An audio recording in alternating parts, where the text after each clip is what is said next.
As I was driving home tonight, I realized my pregnancy nose and the spring flowers. Oh my.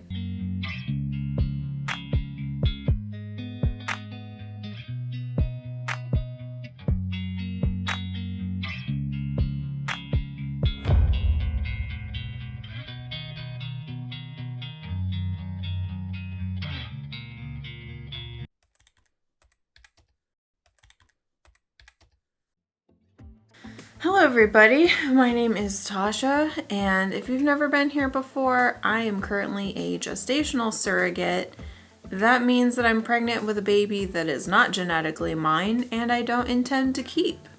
So if you're curious or wondering what the heck I'm talking about, you can go back and watch some of my other videos. I will link them up here and you can check out the playlist. I basically go through the steps to becoming a surrogate, through screening to contracts and just everything under the sun. So I am currently 32 weeks pregnant right now, and baby is the size of a jicama, 16.93 inches long and 4.31 pounds. I've seen jicama before. Literally, they're like this big. So I don't know how they got that, but that's what the app says. Lungs are fully developed by the end of this month. Baby's body is stashing away important minerals like iron, calcium, and phosphorus. Oh wait, here we go. There's the baby. Wow, that's kind of dark. All right, let's see what it says. Lightning crotch, swollen hands and face, itching skin, stretch marks, varicose veins, appetite changes. Good grief, the list just goes on. It gets worse as we go. So I have currently not had lightning crotch. I don't think I've ever had it before. Painful, takes your breath away in your crotch area. Never had it. Swollen hands and face. I don't know. Do I look puffy? I don't think so. Maybe a little chubby, but not swollen. Itching skin. Nope. Stretch marks. No. Very proud of that fact. Varicose veins. I don't think so. Appetite changes. So it says, as you near the end of your pregnancy, you might notice that you're less hungry. False. I feel more hungry. Yeah. After the comment that I read, where was it? I think it was on the app.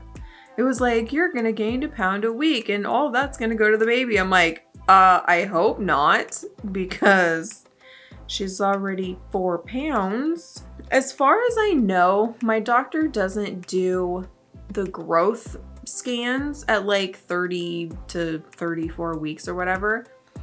When I asked her about it before, she said that because the baby is so big, there's really no way to do the ultrasound where you can see the whole baby and get a good measurement, because you're having to like scan from one side to another, and so it doesn't really work that well. As far as I know, I'm not going to have any more ultrasounds, which is a huge bummer. I had offered to take the parents to one of those ultrasound suites that do like 3D and 4D ultrasounds, and you get it on video, and they'll give you a DVD and a USB and, you know, a bunch of pictures and all these things. And they never really got back to me about it. I'll have to ask them again, but I feel like at this point it might be a little late and we're not gonna get like very good pictures because of how big she is. I don't know. I actually had lunch with them yesterday. Today's actually Monday. I was so tired after yesterday. I was just not in the mood to record. So I'm actually 32 weeks and 1 day. Not that it makes that big of a difference. But we went out to lunch at this Mexican place near my work. and it was super good. And they were like, this place is amazing. I'm so glad you recommended it. And, you know, very, very excited. I mean, they like Mexican food. I like Mexican food. It was just a good time. So I left my son at home and, okay, calm down. He's 12 and of legal age to stay home by himself. It's not like he's 6 or whatever. He's old enough to stay home. So I told him, you're staying home. I've got things to talk to the parents about that is not going to interest you at all, and I don't want you to be bored. So he stayed home, and when I got to the restaurant, I walked in, and the intended father's like, so Ben's either still in the car or he's behind you. I'm like, nope, I ditched him. He's at home. So we had a nice time talking. We talked about like the birth plan stuff, and I took my book, which I don't actually have with me to show you like what I marked off, but one second. Okay, so if you did not know, I created these pregnancy planners for surrogates, and in the back, it has a place where you can mark the boxes on what you want for delivery. There are 2 pages, front and back. And then this page is just like if you would rather write down what you want instead of check the boxes on the other pages. The first page is basically like, during labor, this is what I want. The atmosphere, if there's any like relevant health information you need to share, like group B strep or gestational diabetes, stuff like that. And then during labor, it has like positions I prefer, and there's like check boxes. And then there's a pain management section that's like, I want an epidural, or offer medications, or I want to talk to my doctor, or don't offer anything, like I'll ask for it if I need it. And then it has various pain relief alternatives like massage, shower, moving, hot compresses, stuff like that. The second page is about delivery. There's a couple of things for the intended parents on here, like intended parents to catch the baby after the delivery, babies to be handed directly to, and then there's a blank line where you can write in whoever you want. Baby placed on me after delivery, cord clamping, who wants to cut the umbilical cord. And then there's a spot for postpartum, like breastfeeding, if you're gonna pump, or formula, the parents are gonna formula feed the baby. And then in case of C-section, it has person coming with me, and then, you know, various other things about that. So we sat down and discussed, you know, what they want and their preferences. And obviously, like, the labor stuff is all me. Like, they don't get a choice. I'm the one going through it. I get to pick. So that's pretty much done. They had a couple of questions they wanted to talk to my doctor about because they want to save the cord blood. And so they didn't know which option to choose for that, like how it worked. I have never, so I don't even know how that works or how they clamp it differently, or if they clamp it. I honestly have no idea. So there was that. And then I asked them, you know, who wants to cut the umbilical cord? Because usually it's the dad when the mom's giving birth kind of thing. And the intended father is like, that's a job for medical professionals. I'm like, it's not hard. They put clamps on the umbilical cord and then you just cut in between. They'll like literally tell you cut here and then you just cut with scissors. He's like, I'd rather talk to the doctor about it. I'm just like, okay. Because he's afraid he's going to hurt the baby. I was like, well, first of all, the cord doesn't have nerves. And second of all, sure, why not? We have a doctor's appointment tomorrow, so feel free. You can ask her. I mean, if he doesn't want to, I don't really care. I just figured that's an option because some parents want to do it. So with regards to the hospital I'm delivering at, not really sure. I don't remember if I told you guys in the last video. There's an issue with my insurance where the Providence insurance that I have, that's my second insurance that the parents are paying for, doesn't cover the hospital that I planned to deliver at. So we're still waiting for my insurance rep to send over the explanation of coverage, which is different than the explanation of benefits by like 60 pages. The explanation of coverage is like 70 pages. It's like a booklet, and it covers everything that they cover, all the things, right? The explanation of benefits is just like a summary. It's like the Cliff Notes version of it. And so my HR had reached out to the rep and was like, hey, can you send this over? And she sent over the wrong document. She sent the small one. So my HR had to be like, hey, no, I mean the like 70-page book that you sent us for last year's whatever. Anyway, so with that whole fiasco going on, the coordinator at the agency reached out to me and she's like, hey, do you mind calling Providence and double checking to see if, or was it Providence or it might have been my work insurance? She wanted me to check. No. I don't remember who it was. It was one of the two. It might have been Providence, the second insurance that I have. She wanted me to call and double check to make sure that my doctor is still covered and is in network, under contract, whatever, with the Providence insurance. So I called them and asked, and she is covered. There is nothing saying that her contract is going to be terminated anytime soon, so we're good on that. As far as the hospital, I don't know where I'm delivering. At this point, if something goes wrong, I'm going to go to the Providence Hospital just because I know that that one is covered by both of my insurances. Not 100% sure about delivery. We'll see. But like I told the intended parents, I'm like, it doesn't make a difference to me. I preferred the one hospital because I'd been there before and I knew where to go. That's it. Like, I literally do not have a preference other than that. Like, I don't mind driving the extra like 3 miles to the other hospital. Not a problem. So we'll see what happens. It's funny because when I was talking to the insurance like customer service rep, she asked me, she's like, can you verify your name and date of birth? I was like, yeah, sure.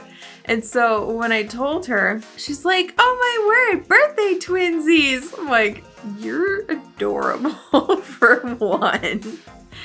And that's really funny because I know like 4 other people that have the same birthday as me. It's insane. One of my coworkers actually has the same birthday as me, which is tomorrow. Fun fact. So I have a doctor's appointment and my birthday tomorrow. But yeah, when I got off the phone with the insurance rep, customer service rep, she's like, have a good day, birthday twin. I'm like, oh my word. It made me laugh. I thought it was funny. So like the weirdest thing has been happening. I'm so not good at like shifting between like the various topics that I have to talk about. But anyway, as I was driving home tonight, I realized before, I just never said anything, but my pregnancy nose and the spring flowers, oh my. It's interesting because as I'm like driving with the windows rolled down, every once in a while I get like a whiff of flowers that I'm driving past, which is insane. I've never noticed that before, but like as I was driving home, I'm like, I smell flowers. Like, it was the weirdest thing. I mean, I've never noticed that before. So I thought that was fascinating. Also, I have been extra irritable lately. I mean, it's not my fault, I swear. Yeah, I can't explain it. I don't know why it's happening, but like things that my son has been doing, like I came home and he's like trashed the house. Not everywhere. It's been worse. Okay. But I came home, there's like a plate on the couch, half a bag of popcorn on the floor. The juice is on the floor left open. Not open, but just like sitting out. Just like things everywhere. I'm like, really?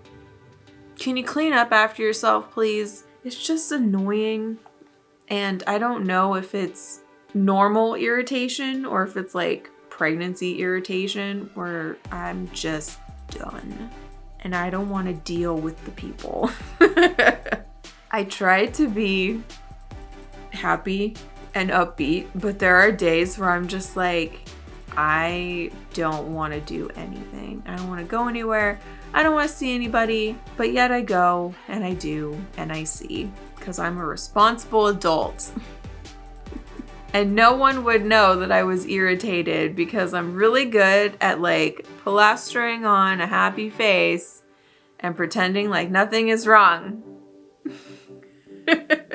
But yeah, there are times I get very irritated and I'm just, oh man, I can't with people. Baby has been a stinker today. She has moved around so much, and yet I was only able to get like a couple of quick clips of her moving.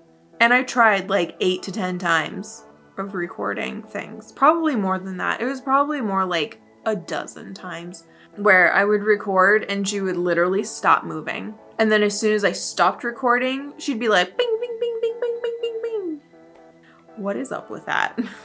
I'll show you right here what I'm talking about. Like I got 1 or 2 quick little kicks and then there was nothing.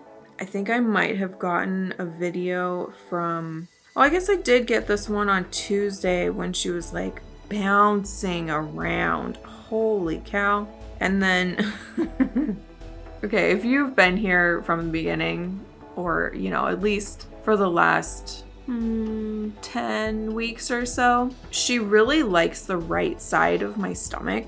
If you remember during the 20-week ultrasound when I said that the intended father was like, she's on the right side, huh? Look, your stomach is like humped over on that side. So she did it last week again, and you can definitely tell in this picture that she is definitely on the right side of me. So funny. Oh, and I also planted flowers. I don't know if I showed you guys my flowers. I have this really pretty pink and white dahlia. And then I've also got these cute little sunflowers. They're probably silver dollar size. They're like this big around, but they're so adorable. And according to the tag that came on the pot, they're supposed to get up to like 3 feet tall, which is insane. And so my mom helped me put like little wooden dowels in it. So hopefully when it grows up, if it gets too tall, I can like tie a string around it or something. And hopefully that'll keep them from flopping out. I don't know. I've never had these kind of sunflowers. I've only had like the super tall straight with the one giant flower on it. This one has like multiple flowers at the same time and they're super cute. That's what I got. Let me show you my bump. Okay, let's do this.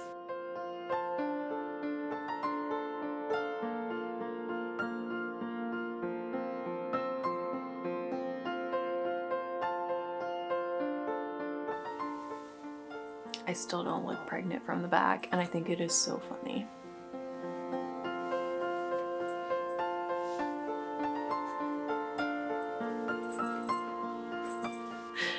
So funny. Okay, well that is it for the 32-week update. I hope you guys enjoyed. Don't forget to like and subscribe, and I will see you guys in the next video.